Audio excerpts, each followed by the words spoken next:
Manual de Conducción Política Juan Perón. Capítulo 3.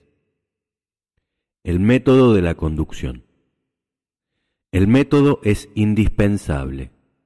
Es indudable que siendo la conducción todo un sistema de acción, porque no es otra cosa sino un sistema de acción que coordina perfectamente la concepción y la acción y por otra parte establece los grandes principios que dan unidad a la concepción y unidad a la acción, y pone en correspondencia a los elementos directores de la conducción, vale decir, al conductor mismo con los intermediarios de la conducción, que son las fuerzas destinadas a encuadrar la organización, y luego con el elemento básico de la conducción, que es el pueblo, es indispensable recurrir a un método.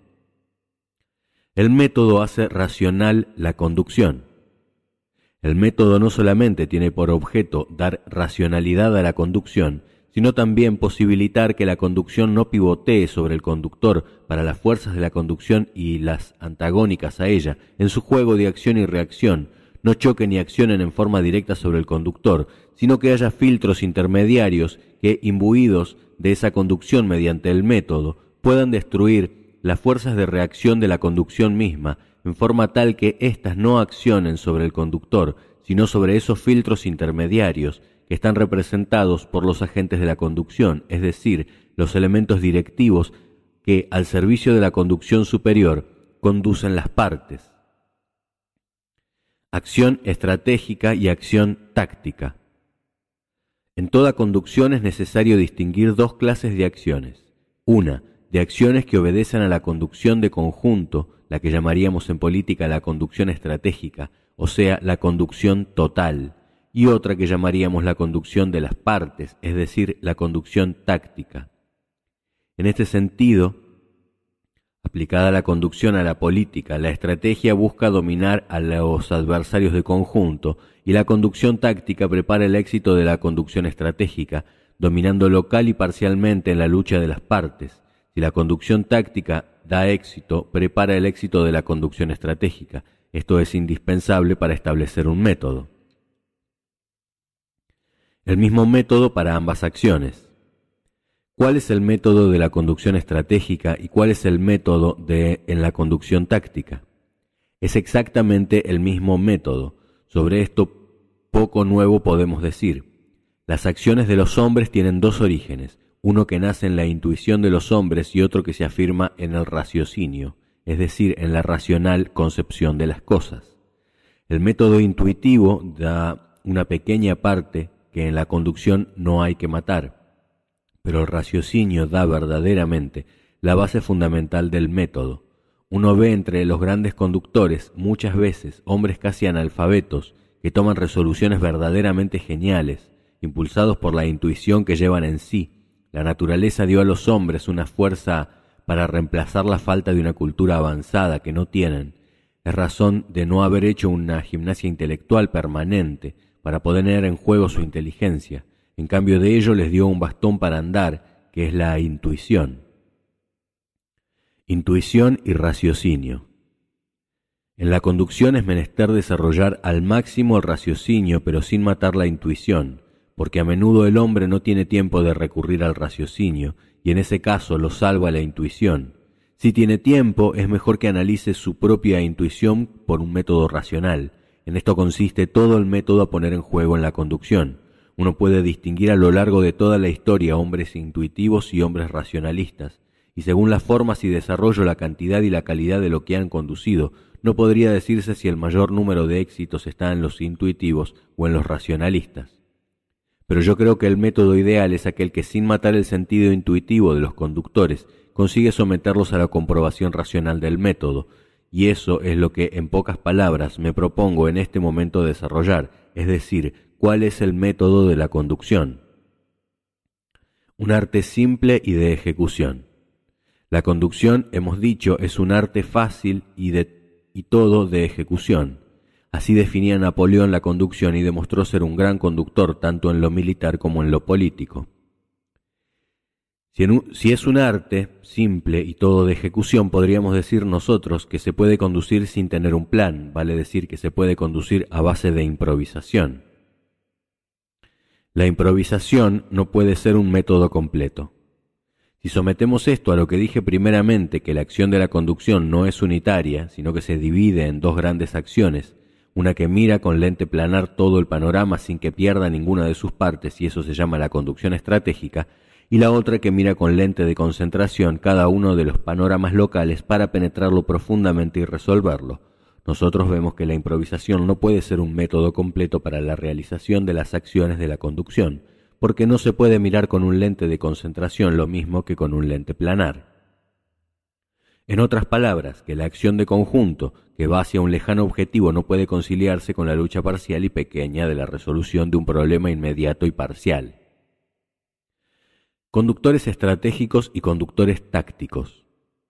Esto es lo que impone el método, y esto es lo que impone no solamente un conductor para el conjunto, sino numerosos conductores para las partes. Conducir las partes es más fácil que conducir el conjunto, ya que necesita uno una visión más limitada, eso es cierto, pero tanto es indispensable el conductor estratégico como son indispensables los numerosos conductores tácticos. Es también real que con una gran conducción de conjunto se puede arribar a un éxito, pero este se conquista con la conducción acertada de las partes. Es decir, que un conductor sin sus auxiliares no llegará nunca muy lejos en la conducción.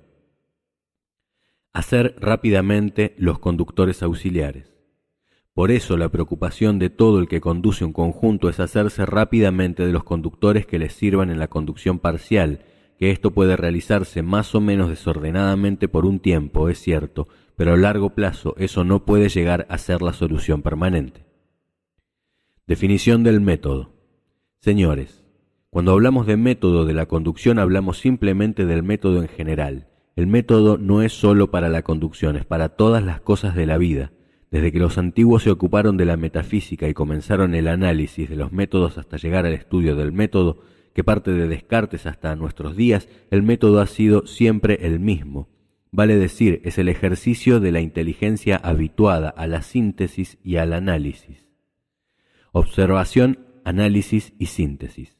El hombre observa un hecho real, inmediato, objetivo y lo somete después a una de las operaciones más maravillosas de la inteligencia humana, a ese análisis que desmenuza las partes, penetra en el fondo y toma la realidad efectiva de los hechos en los hechos mismos, y después de esa operación del análisis pasa finalmente a la síntesis. El análisis no se puede retener en todas sus partes, pero sí sus conclusiones, en una ajustada síntesis, como en todas las cosas de la vida. El hombre sabe tanto como recuerda y el análisis es lo que se pierde. La síntesis se puede retener, por esa razón en esta acción reside toda la base del método. El método tiene una premisa, después un análisis y su consecuente síntesis. Vale decir que la inteligencia hace el juego en tres acciones, va de la síntesis al análisis y de éste vuelve nuevamente a la síntesis. Adecuación del método general a la conducción política. Bien, señores, esto es brevemente la explicación que quiero fijar bien claramente para determinar el método en la conducción. Se ha dicho que en la conducción el éxito depende más del método que de cualquiera otra operación que la inteligencia pueda realizar durante la conducción misma, porque los errores cometidos en la percepción del fenómeno que da origen a la realización no pueden corregirse en el desarrollo de todos los acontecimientos posteriores. O, en otras palabras, como dice Martín Fierro, árbol que nace torcido, nunca su tronco endereza. Esto nos permite trazar en grandes líneas el origen del método en la acción. Es indudable, señores, que el método activo, o sea, el método de la acción y de la realización misma, no es lo mismo que el sinnúmero de métodos que pueden existir para la realización de un sinnúmero de conformaciones teóricas o de realizaciones prácticas de otros órdenes que el de la conducción. La conducción requiere su propio método, es decir, asimilar la premisa, el análisis y la síntesis, que es la base del método general, el método particular de la conducción política. Los métodos deben ser simples y objetivos. ¿Cuáles serán las operaciones a realizar para poner en ejecución un pensamiento que nace de una percepción objetiva de un fenómeno político y social, para llevarlo a un objetivo preconcebido a través de la realización de todo un sistema de acciones? Esto es lo más complejo del método. Pero si el método es complejo, señores, no sirve como método. Los métodos han de ser simples y objetivos o dejar de ser método. Un método objetivo para la acción. Por esa razón es que quiero llevarlos paulatinamente a través de estas reflexiones a fijar un método objetivo para la acción, es decir, un proceso inteligente a realizar en cada caso y con cada fenómeno para abarcarlo, analizarlo y darle la solución. Es lo que hace el médico. Observa al enfermo, estudia su historia clínica, sus síntomas, su parte fisiológica y su parte psíquica, después se encierra, hace su propio análisis, consulta todas las pruebas que pueda haber, radiografías y al final da su conclusión y dice qué tiene el enfermo y cuál ha de ser el remedio para sanarlo de su enfermedad. El caso que analizamos es exactamente el mismo. Abarca el fenómeno, lo penetra profundamente y después, con todos esos estudios en sus manos, los analiza, los desmenuza parte por parte, haciendo el análisis de cada cuestión y efectos, y al final de todo dice, muy bien, este es el cuadro sintético, y para llevar a este objetivo que perseguimos, esto es lo que yo tengo que realizar.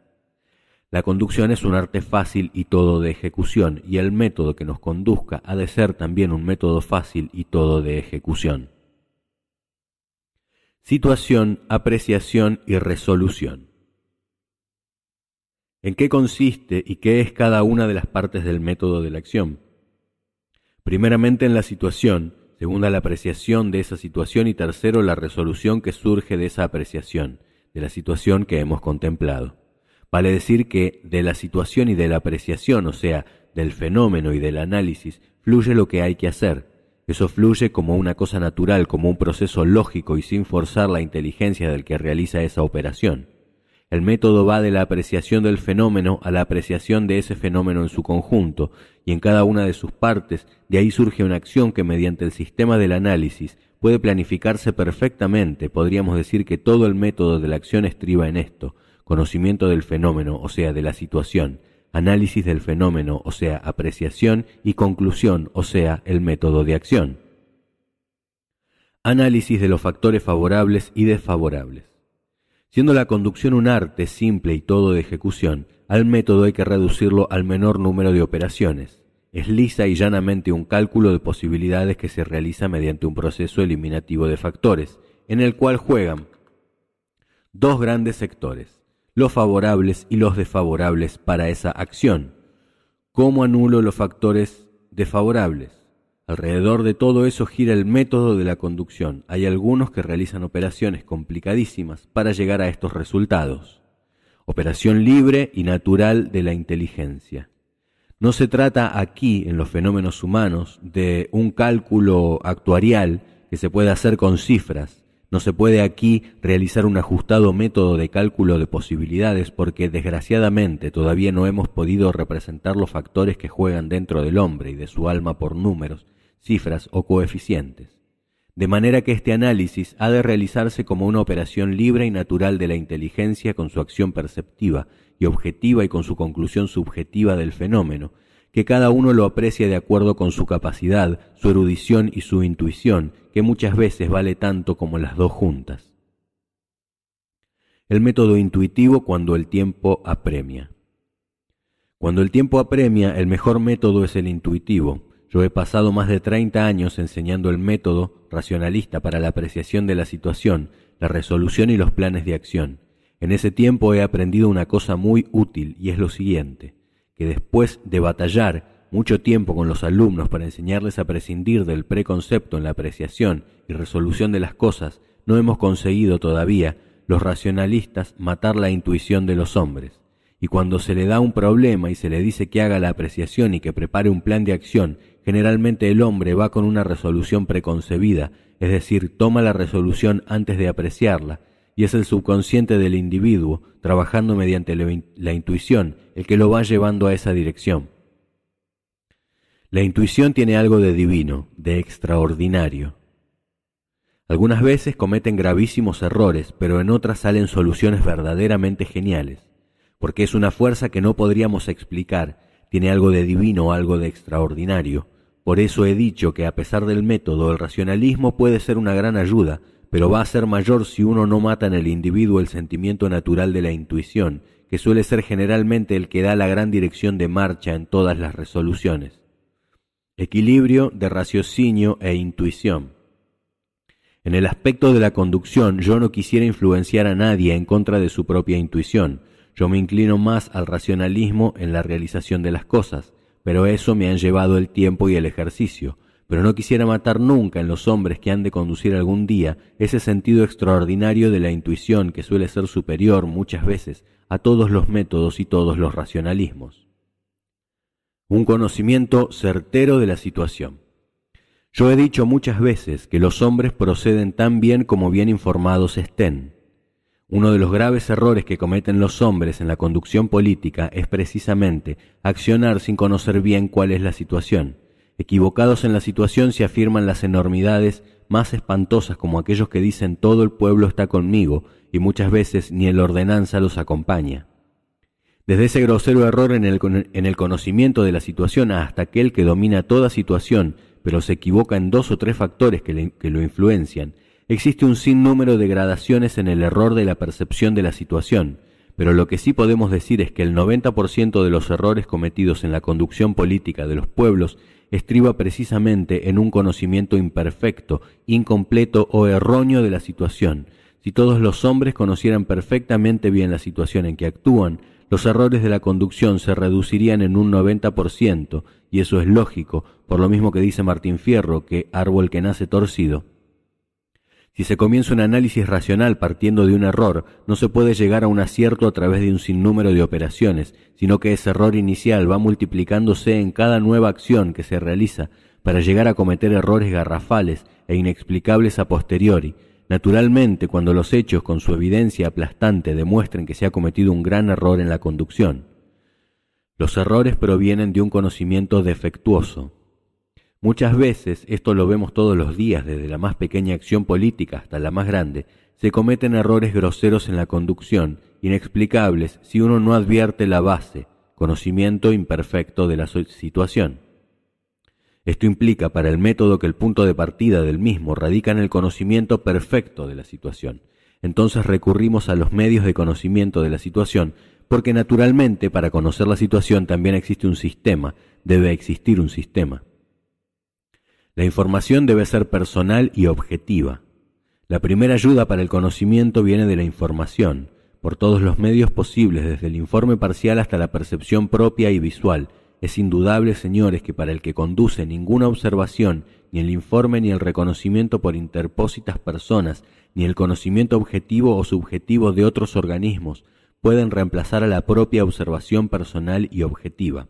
Es decir, que nada reemplaza lo que uno mismo puede ver, porque eso da, diremos, el conocimiento vivido de una situación que él va también a vivir en el análisis y va a vivir en el establecimiento del plan de acción. Esa información parte del conocimiento personal y objetivo del propio conductor, y en esto estriban muchas veces los aciertos de la conducción.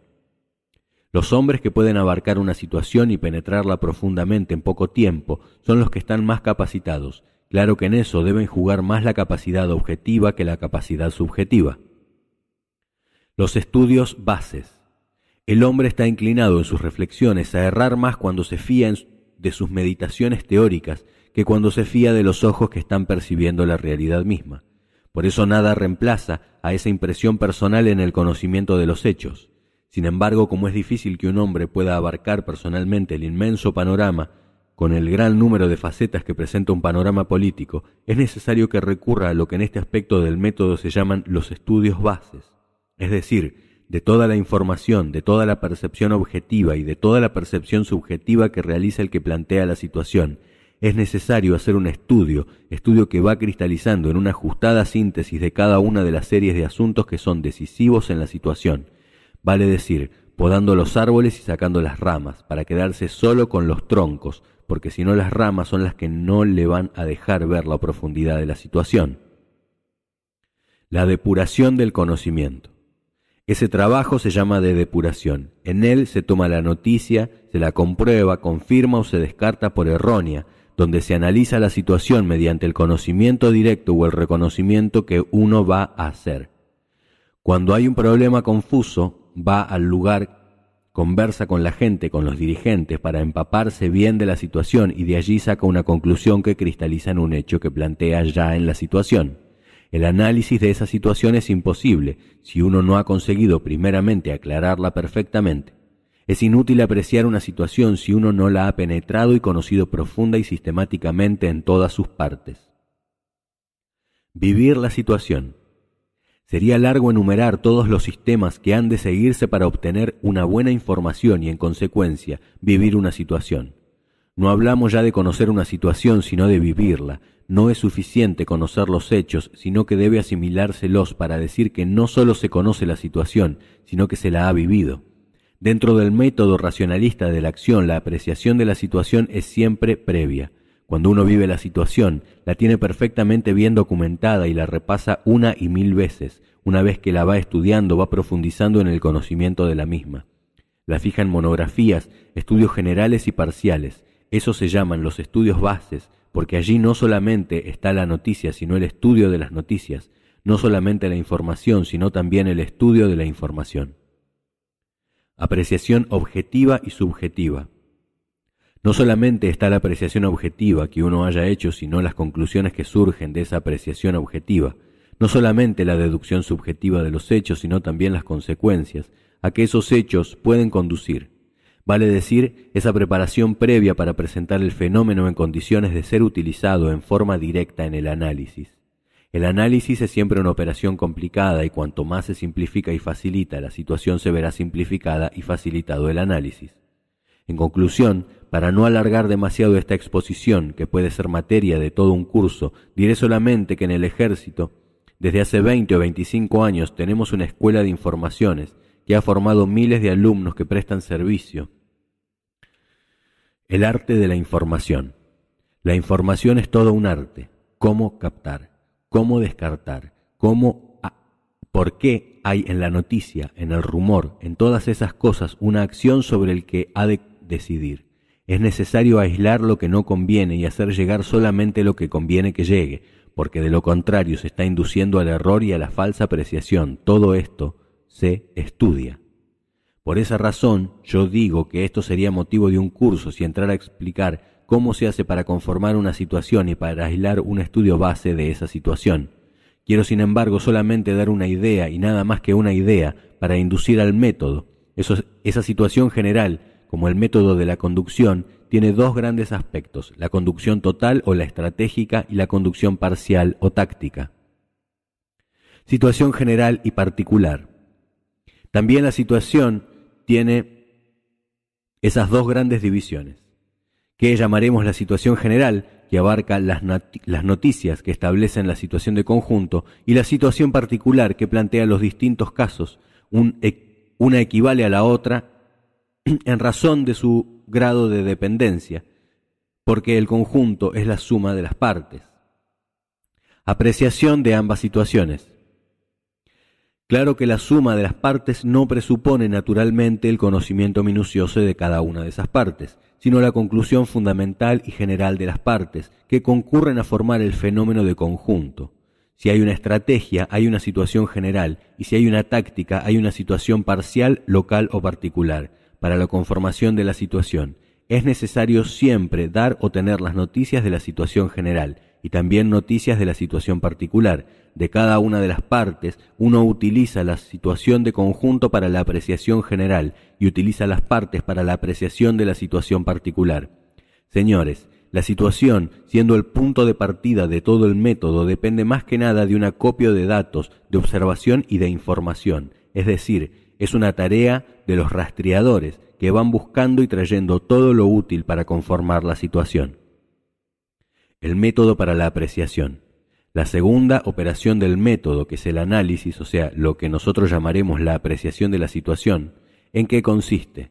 En primer lugar, hay que tener también un método para la apreciación, porque de lo contrario, como es un proceso de eliminación, es inútil que uno pretenda abarcar todo. Hay que ir descartando lo que no interesa, para quedarse con lo verdaderamente fundamental y hacerlo primar en la resolución de conjunto. Factores que integran la situación. ¿Cuál es, en mi concepto, el mejor método para realizar la apreciación? Ante todo, ¿de qué se compone una situación? Porque en el análisis tenemos que ir tomando las partes de esa situación, analizándola, y así sabremos de qué se compone la situación. El elemento humano. Ella, en primer lugar, se compone de hombres. El elemento humano en toda apreciación política es el elemento preponderante. Trabajamos con hombres para cosas de hombres, así los consideremos aisladamente o en conjunto. De manera que el primer factor de análisis es la fuerza con que contamos. Llamémosla partido político femenino, masculino o sindicato para nosotros, los peronistas. Es necesario el primer análisis sobre la fuerza, el escenario. El segundo, la situación del lugar, vale decir dónde actúa y cómo actúa esa fuerza. En otras palabras, el escenario que hay que analizar, porque hay una relación constante y fundamental entre el hombre y su punto de acción o su escenario de acción. Espacio y tiempo. El tercer elemento es el espacio, vale decir todo lo que juegan en la situación relativa de lugar, de distancia, y el cuarto es el tiempo, es decir, el momento actual de la evolución de los hechos, del fenómeno social, del fenómeno político y del fenómeno económico. No es lo mismo apreciar una situación para el pueblo del 17 de octubre que para el de la Revolución Francesa o que para el pueblo de Licurgo, al que se ha referido mi señora hace un rato. Juego de los factores de la apreciación. Cada uno de esos tres movimientos fijaría apreciaciones que tendrían puntos total y absolutamente distintos de apreciación, de manera que el tiempo, vale decir, el momento, es decisivo. Todo fenómeno humano ha de juzgarse en sus condiciones de lugar y tiempo. Lo que hoy es cierto, mañana puede ser total y absolutamente incierto. Lo que es cierto aquí puede ser total y absolutamente incierto allá. En la apreciación, esos factores de tiempo y lugar suelen ser decisivos. Muchas veces con una buena situación se aprecia equivocadamente porque uno no se ha puesto en las condiciones de lugar y tiempo. Resumiendo, lo primero es la fuerza, lo segundo el escenario en que actúa la fuerza, lo tercero las condiciones del lugar y finalmente lo cuarto las condiciones de tiempo. Esas son las bases para hacer la apreciación. Fuerzas favorables y desfavorables. ¿Cómo juega cada una de estas bases? Las fuerzas las debemos considerar divididas en dos aspectos. Las fuerzas que son favorables a la acción y las que son desfavorables a la acción. La acción política es una lucha de voluntades. ¿Cuáles obedecen a nuestra voluntad y cuáles a la voluntad contraria a la nuestra? ¿Quiénes son peronistas y quiénes son de la contra, diríamos nosotros? Es decir, estudiar minuciosamente esas fuerzas. Estudio minucioso de las fuerzas. En su estudio concurren un sinnúmero de fenómenos que no pueden escapar a la percepción del que realiza el análisis o la apreciación, cómo actúa, la base en que está inspirada, la doctrina que la rige, los sentimientos individuales, los sentimientos colectivos, que desgraciadamente son distintos ya que los hombres solos son una cosa y reunidos son otra cosa totalmente distinta. Los hombres que deciden y actúan han de ser estudiados individualmente y los que actúan en conjunto han de ser estudiados en conjunto también.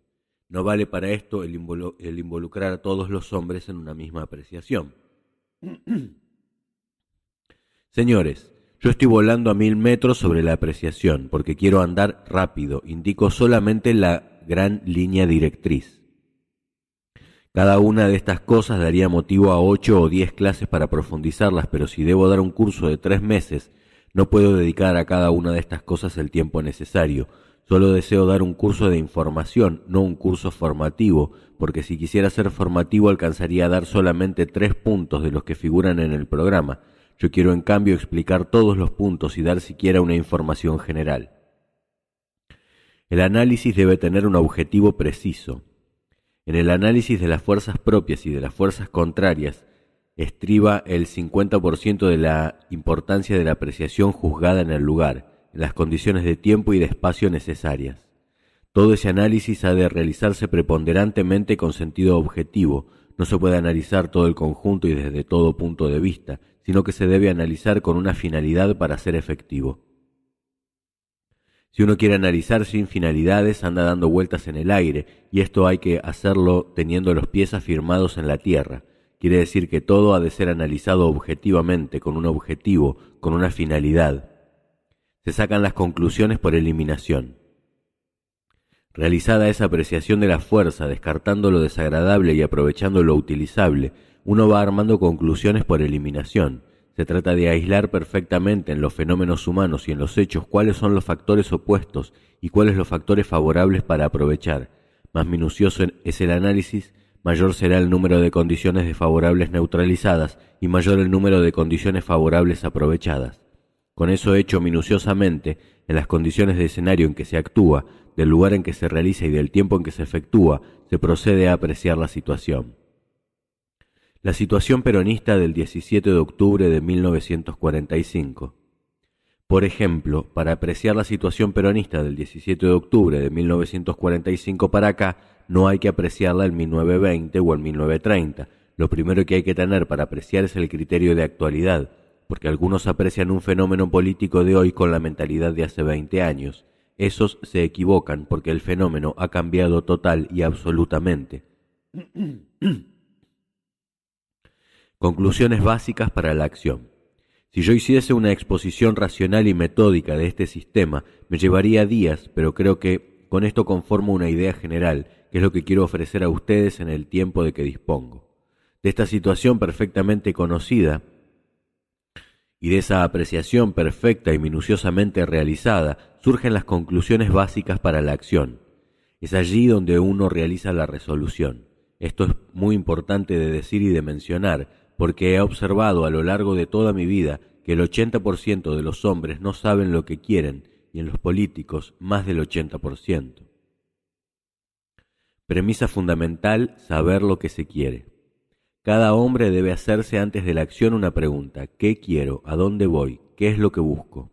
Cuando haya aclarado eso, se le habrá aclarado totalmente el panorama. Todo lo subordina a esa necesidad y trabaja para ella. No es fácil encontrar muchos hombres que sepan lo que quieren, por eso lo primero que ha de surgir de una apreciación es ¿qué quiero hacer? Ese es el objetivo, esa es la finalidad para la cual uno trabaja. Se coloca el objetivo y entonces se extraen todas las conclusiones mirando el objetivo y cuáles son las que han de servir a ese objetivo. Analizar y aislar teniendo en cuenta el objetivo. Analizando, aislando, cristalizando tendrá todos los medios o caminos o rutas que conducen al objetivo buscado. Podrá apreciar los vientos favorables y la forma de aprovecharlos, y los vientos en contra y la forma de neutralizarlos, como así también dónde está la fuerza motriz que lo va a llevar. Todo surge de esa apreciación, con ese objetivo y con todas esas conclusiones, surge el verdadero plan de acción. Vale decir que para ir a aquel objetivo desde esa situación y mediante el análisis, yo tengo que hacer primero tal cosa, alcanzar eso, de ahí voy a otra cosa y de ahí a tal otra cosa. Plan de acción y ejecución. Ese es el proceso metódico de la construcción de la acción. Claro que, después que uno ha llegado a realizar esta apreciación, a una resolución o a un plan de acción, viene lo más grave, que es la ejecución. La obra de arte no está en realizar un gran plan de acción, la obra de arte está en ejecutarla, porque el plan es solamente la concepción, y en los hechos sociales, políticos y económicos la acción está siempre por sobre la concepción. Muchas veces una idea no muy buena, pero realizada con tenacidad, da buenos resultados, pero la más hermosa de las concepciones sin ejecución no lleva a ningún resultado. Por esa razón, señores, todo este sistema está subordinado a que esa concepción y ese plan que surja de todo método sea realizado, y la realización no es una cosa fácil. La realización que surge de ese método que alcance ese plan fija la acción hasta cierto punto. Solo se puede prever hasta la decisión. Yo puedo fijar en un plan de acción todo, hasta la elección, por ejemplo, en el orden político partidario. Después de la elección, teóricamente yo no puedo fijar nada, porque allí es donde se va a producir la decisión. ¿Qué voy a hacer planes para el caso de que gane? Y si pierdo, allí está la decisión, y allí se puede prever. Más allá solamente se puede tener una gran línea directriz, como una estrella polar o hilo de Ariadna, que lo conduce a uno hasta ese lejano objetivo de la conducción, pero no más. Vale decir que se prevé hasta un hecho decisivo. Más allá la previsión humana no puede llegar sino en grandes direcciones o en grandes líneas. Hay que prever en el plan minuciosamente todo lo previsible, pero no meterse a prever lo que no es previsible, porque si no entonces no se llega a nada ni se alcanza nada. Masa y pueblo. Señores, este método que va desde la situación a la resolución y al plan de acción, para ejecutarlo es necesario en primer lugar tener los órganos de ejecución. Por eso mi interés siempre ha sido el de ir capacitando el encumbramiento de la masa por los cuadros dirigentes, como muy bien lo ha dicho la señora. Nosotros hemos hablado de masas hasta que nos hicimos cargo del gobierno, después hemos hablado de pueblo, porque tenemos la aspiración de transformar esa masa, mutum et unane pecus, como decían los romanos, en una organización con una conciencia social y una personalidad social. El pueblo organizado y encuadrado perfectamente. Hoy nosotros ya no hablamos de masa como al principio, estamos hablando ahora de pueblo. Cada día hablamos menos de masa y más de pueblo, porque a las masas es muy difícil conducirlas, y los pueblos son muy fáciles de conducir cuando uno lo hace de buena fe, de manera que para esa ejecución de nada vale todo el proceso racionalista de un método que nos conduce de la situación a la apreciación, a la resolución y al plan de acción, si no tenemos preparado el instrumento para realizarlo. El instrumento para realizarlo es el pueblo organizado y encuadrado perfectamente. Organización y encuadramiento. Hago la diferencia de organización y de encuadramiento, porque pueblo organizado es una cosa y pueblo encuadrado es otra cosa. El pueblo no vale por su organización ni por el número de los hombres que están organizados, vale por los dirigentes que tiene a su frente, porque la acción jamás está impulsada ni por la masa ni por el pueblo, sino por los dirigentes que son los que conducen. La masa va donde lo conducen sus dirigentes, y si no, se desborda, y Dios me libre. Importancia vital de los dirigentes. De la calidad y de las cualidades que poseen los conductores depende en su mayor grado la calidad y las cualidades de la propia masa.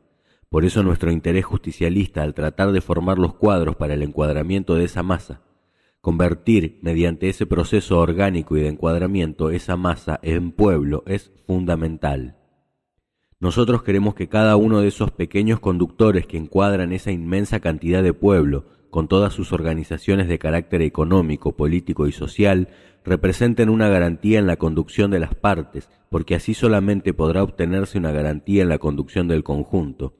Digo esto porque deseo entrar rápidamente a hacer la aplicación de este método, de que he hablado al momento actual de la política argentina, para presentarlo como ejemplo. La acción política en 1951. Hasta ahora solamente he hecho algunas menciones teóricas. Quiero decirles cómo estamos nosotros realizando el trabajo por este método para la campaña política de 1952, cómo estamos tomando la situación, cómo la estamos apreciando, cómo la estamos resolviendo y cómo estamos planificando la acción política, porque esto será sin duda objetivamente lo más útil. Acción administrativa y de gobierno y acción de lucha. El año 1951 es para nosotros un año eminentemente político. Yo divido el gobierno en dos acciones, la acción administrativa y de gobierno y la acción de lucha. Esta última es la que permite la administración de gobierno, por eso siempre le he dado una gran importancia. Independencia de ambas acciones, pero no se pueden mezclar las dos. Este ha sido el defecto de los gobernantes anteriores, mezclar la lucha política con la administrativa y de gobierno. Mezcladas, una interfiere y molesta a la otra, la destruye, la perjudica. Si uno quiere hacer gobierno para la política, volvemos a lo de antes y nos desprestigiamos como gobernantes y administradores, y no nos prestigiamos como políticos. Esa división ha permitido al peronismo no desgastarse durante la acción de gobierno como se desgastan todos los gobiernos. Planes quinquenales para la acción de gobierno. Para la acción administrativa y de gobierno hemos establecido nuestros planes quinquenales y todos los funcionarios del Estado están trabajando minuciosamente en la ejecución de esos planes. Nosotros teníamos un objetivo y todos se han ido alcanzando. Nosotros comenzamos en aquel entonces quemando nuestras naves. Al iniciar su acción, el justicialismo quemó sus naves. Consolidar previamente la situación económica. Sería imposible consolidar una acción política o social sin consolidar previamente una acción económica. Nosotros comenzamos por hacer una reforma social porque necesitamos el predicamento de las masas, que solo se podrían lograr mediante la satisfacción de lo que anhelaba. En 1946 la situación era difícil. Cuando llegué al gobierno en 1946 se presentaba un panorama muy difícil. Habíamos hecho una reforma social elevando el estándar de vida, pagando mejor a nuestros obreros, desenvuelto una acción social quizá un poco más allá de lo que la República podía, quizá un poco ambiciosa y quizá un poco atrevida. Yo tuve que consolidar eso porque si lo hubiéramos hecho solamente para 3 años y luego hubiéramos retrocedido, habríamos cometido un grave error. Yo me encontré con la situación económica en mis manos para consolidar la acción social realizada. ¿Qué había en la Casa de Gobierno cuando yo llegué? El país debía más de 6.500 millones de pesos. Teníamos 3.000 millones bloqueados en Inglaterra y otros tantos en Estados Unidos, producto de lo que habíamos vendido en los años de guerra. En la administración el ministro de Hacienda no me dejará mentir, había muy poca plata, pero teníamos una ventaja, habíamos nacionalizado el Banco Central y tanto el aspecto financiero como económico lo manejábamos nosotros y no los capitalistas extranjeros. De cualquier manera la situación era terrible. Salían anualmente del país más de 5.000 millones entre servicios financieros y otras yerbas. La manguera chorreaba hacia afuera. Podríamos decir, haciendo una comparación, que había una manguera que chorreaba permanentemente hacia afuera y nos quitaba la mitad del riego. No teníamos dinero, pero teníamos grandes ideas y grandes planes. Dimos vuelta a la manguera e hicimos que chorreara toda el agua hacia adentro. Un éxito económico extraordinario que justificó la reforma social. Hubo que comprar una marina mercante porque si seguíamos dependiendo para la venta de nuestros productos de la marina extranjera, ella nos impondría los precios. Hoy, con gran satisfacción y alegría, puedo decir que todo eso se solucionó, pero no les puedo decir las preocupaciones que yo pasé. No quisiera volver a pasar 3 años como 1946, 1947 y 1948. Parecía que no había soluciones económicas y no habiendo soluciones, todas las soluciones sociales se venían abajo y nos aplastaban. Para fracasar después de 3 años era mejor no haber realizado lo que habíamos hecho. Este extraordinario éxito de nuestra economía fue el que justificó la reforma social, porque sin esta economía no hubiera sido resuelta la reforma social, hubiera sido un disparate y nos habría llenado de escarnio a nosotros mismos. A grandes éxitos, grandes riesgos.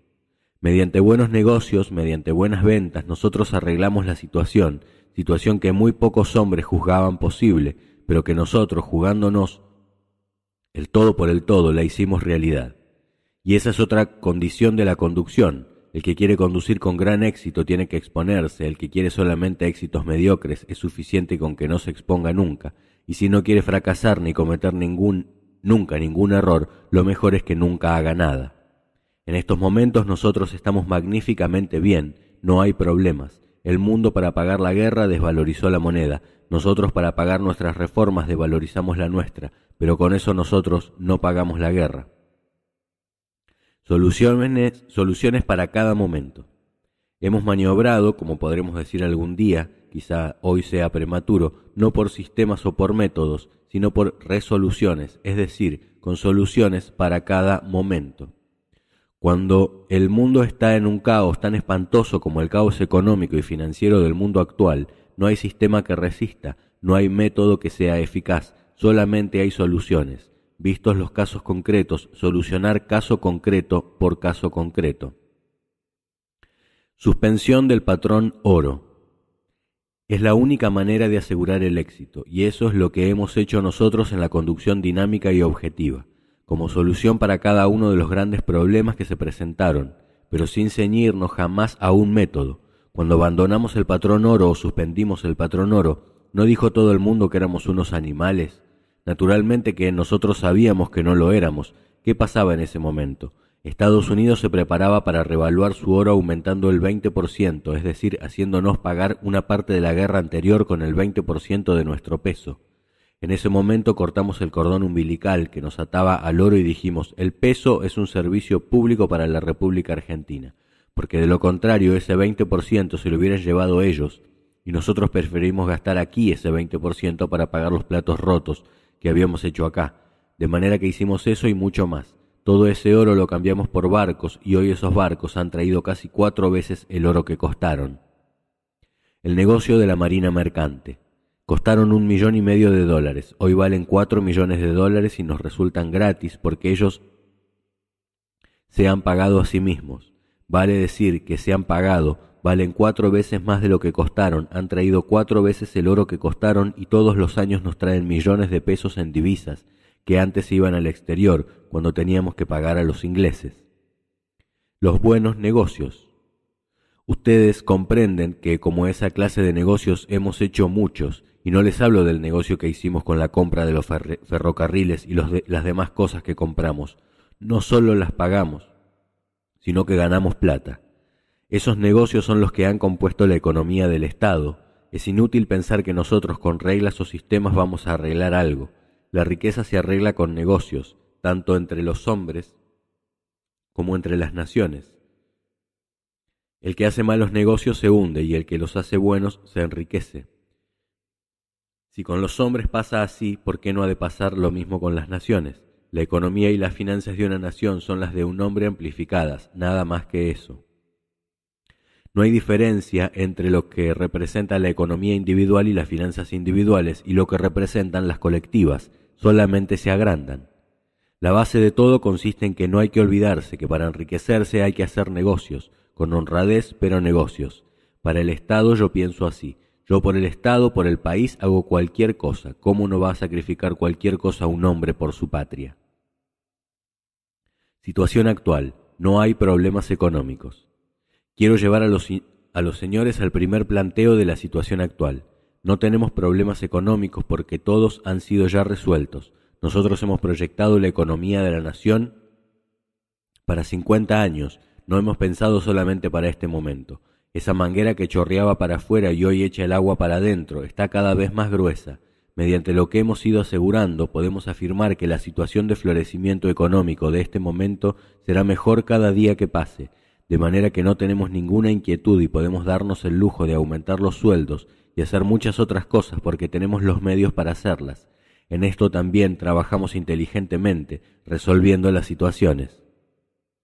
Precios internos y precios internacionales.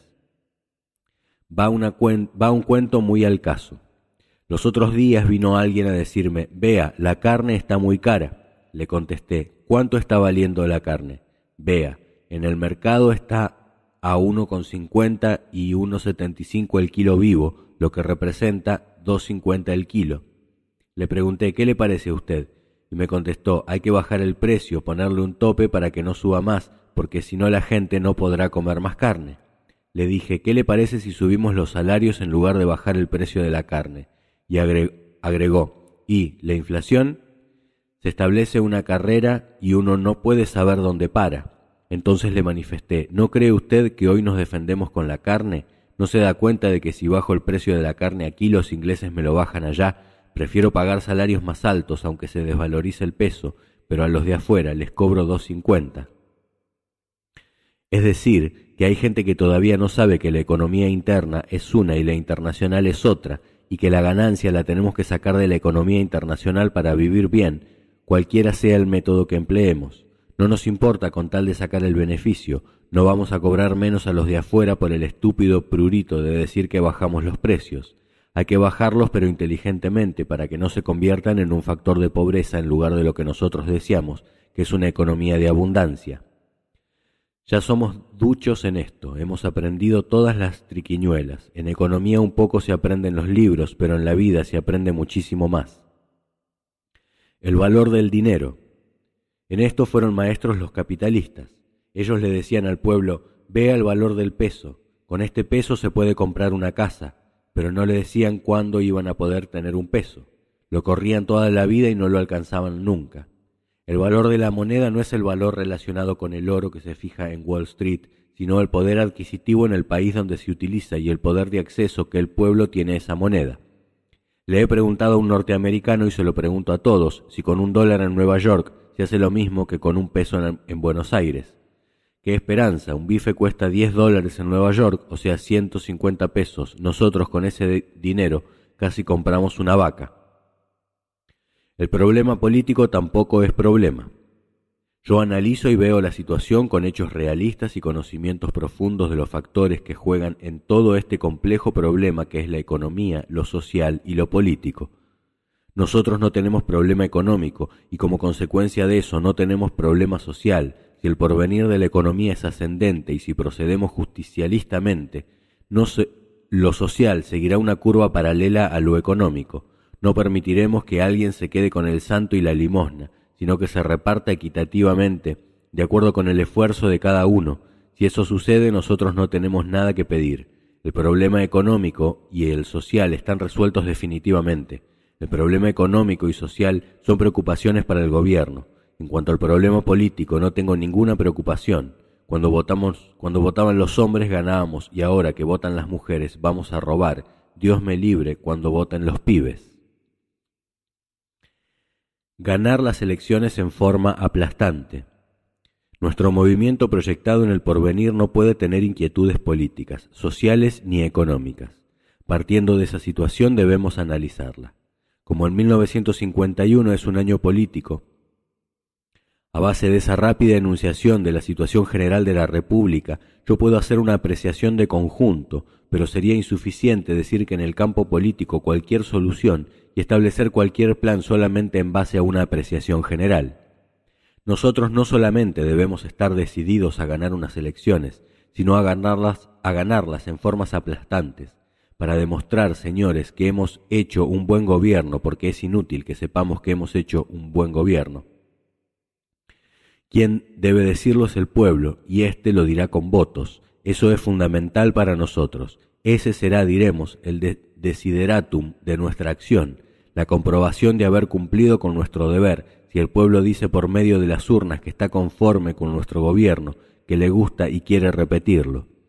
Por esa razón, señores, yo he querido organizar esto y les voy a decir a ustedes cómo he armado toda la acción y cómo estamos realizando todo el conocimiento de la situación. Los rastreadores de noticias.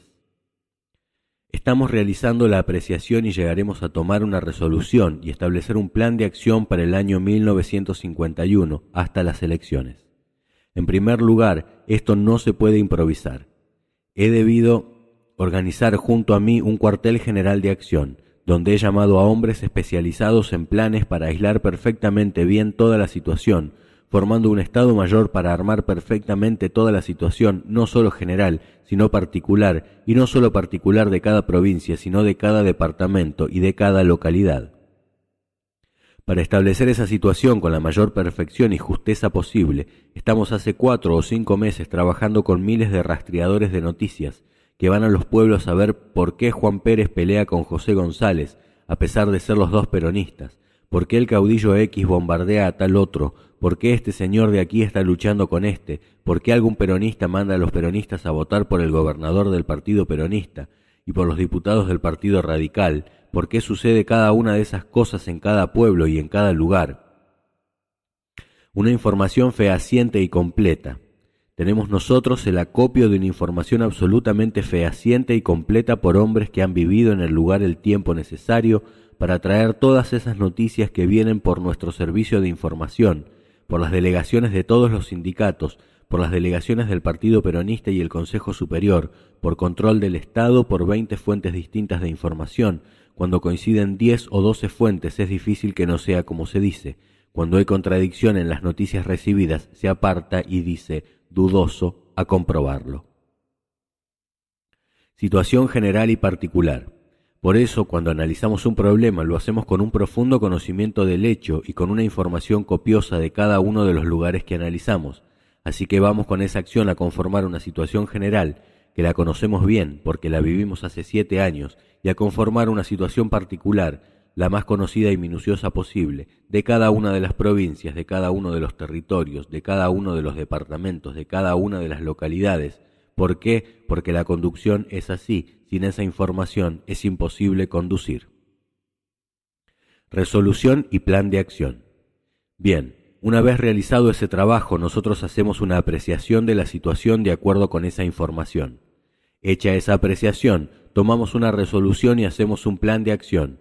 ¿En qué consiste esa apreciación? Sería largo explicarlo. Hay 10 hombres que hace 3 meses la están realizando. Con eso solo se imaginarán el trabajo que ello representa. Son hombres especializados que no han hecho otra cosa en su vida y están auxiliados por todos los organismos. Esta es una cosa seria, no se puede hacer a ojo de buen cubero y en base a improvisaciones. Es toda una cuestión de métodos perfectos y completos. Estudio de la situación en detalle. ¿Qué debo hacer yo? Mediante esa situación estudiar lugar por lugar. Por ejemplo, En este pueblito de 200 o 300 habitantes, en el año 1946, ganábamos por 50 votos y en la última elección ganamos solo por 10 votos. ¿Por qué hemos perdido 40? Entonces hay que averiguar por qué hemos perdido esos votos. Viene toda la información y además la comprobación. Me dicen, por ejemplo, que fulano de tal, que era un hombre influyente allí, hacía tal cosa, ahora resulta que anda medio tibio porque parece que le han puesto los puntos en tal parte. Entonces nosotros tenemos que sacarle los puntos. Doy ese ejemplo porque es el más común. Buena conducción estratégica y táctica. Otro caso. Me dicen que en tal localidad no se ha hecho el camino de acceso, parece que la municipalidad anda mal. Entonces se cambia el intendente municipal y se construye el camino, es decir, se toma la resolución que nos devuelve los votos perdidos o nos dé más. Es decir, se está organizando toda una acción que después sale en forma de directiva. Yo hago la conducción estratégica y cada uno de los hombres del lugar, sean gobernadores, intendentes o delegados partidarios, hacen la acción política para servir a esa acción de conjunto. ¿Se imaginan que cuando nosotros armonicemos todo ese plan y se ponga en marcha en todas partes, esto será una aplanadora? Impenetrabilidad de ambas conducciones. Es decir, hay que ir accionando en cada lugar, aparte de llevar a cabo una conducción de conjunto que contemple los acontecimientos totales. Todo este trabajo minuciosamente realizado es el que estamos ejecutando en este momento. Hecha esa apreciación, nosotros reuniremos aquí a todos los gobernadores, a todos los delegados partidarios de cada provincia, a todas las autoridades administrativas, etc., y entonces haremos una minuciosa exposición de la situación y la discutiremos con cada uno de los hombres que actúan en el lugar, que conducen tácticamente, con los que yo no me quiero meter, porque yo no puedo conducir la política del lugar. Qué sé yo lo que le pasa en la provincia de La Rioja, por ejemplo. ¿Cómo voy a conducir yo desde aquí la provincia de La Rioja? Desde aquí conduzco las 14 provincias y las 10 gobernaciones, pero el que está en La Rioja conduce esa provincia. La conducción en el partido peronista. Con el partido pasa exactamente lo mismo. Tiene aquí un consejo superior, que es el que conduce todo el partido, pero tiene sus delegados en toda la República, que son los que conducen en las distintas localidades la acción política. No puede pretender el partido conducir desde aquí cada una de las provincias. Él resuelve y toma las grandes resoluciones, aún para el interior, pero no conduce en forma directa porque no conoce la situación, no puede conducir lo que no conoce.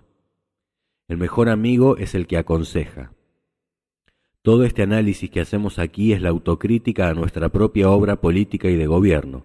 Esa autocrítica es la que permite que en rueda de amigos nos digamos la verdad, aunque no nos guste. Hay que decirla y entre amigos es obligación decirla.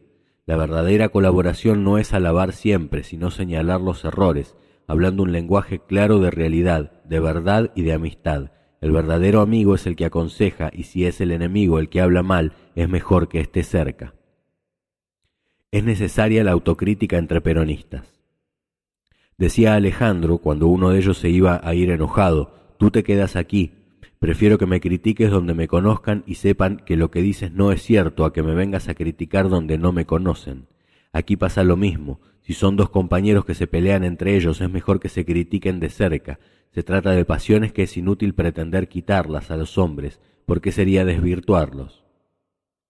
El hombre tiene sus pasiones buenas y malas, y hay que tomarlo tal cual es, llevándolo despacio y con buena letra, como dicen los criollos, con ductibilidad, con paciencia y con tolerancia.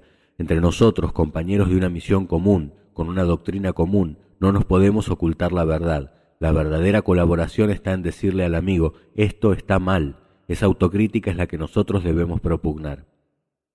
Nos reunimos y en círculo reservado decimos todo lo que pensamos. Entre nosotros no puede haber reservas mentales. La reserva mental es una forma de traición al compañero y al amigo. Esto se hace de dos maneras. Cuando la gente lo hace con encono y termina a sillazos, si lo hace con sinceridad, lealtad y bondad y termina con abrazos. Eso es lo que buscamos, que estas reuniones terminen con abrazos de amigos que se han puesto de acuerdo y han quedado liberados de reservas mentales, porque la lucha política lleva fatalmente a eso. No son tantos los dirigentes como la gente que los rodea, que siempre vienen con cuentos. No hacer caso de cuenteros y aduladores. En la casa de gobierno quedamos muy poquitos de los que llegamos. Yo he sacado a todo intrigante o el que venía con cuentos. Los que quedan trabajan en silencio y no dicen nada. El gobierno es un pobre hombre que está buscando un objetivo lejano y marcha por su camino teniendo de un lado una legión de cuenteros y del otro una legión de aduladores, cada una de las cuales tira para su lado. La legión de la derecha tira para la derecha y la legión de la izquierda tira para la izquierda. Lo sabio está en no apartarse, en hacer una sonrisa y seguir. Eso es clásico en todos los gobiernos y en todas las acciones. Una acción común en base a un método. Por eso nosotros, abriendo nuestro corazón y nuestra alma en esas reuniones, vamos a establecer una acción común en base a un método que trata la situación, su apreciación, su resolución y su plan, y entonces después diversificaremos el plan en todo el país y formaremos la aplanadora, vale decir, la inmensa masa que forma el Partido Peronista, transformada en una acción con unidad en la concepción y con unidad en la acción. Señores, este es el método que seguimos nosotros. Podrá haber otros mejores.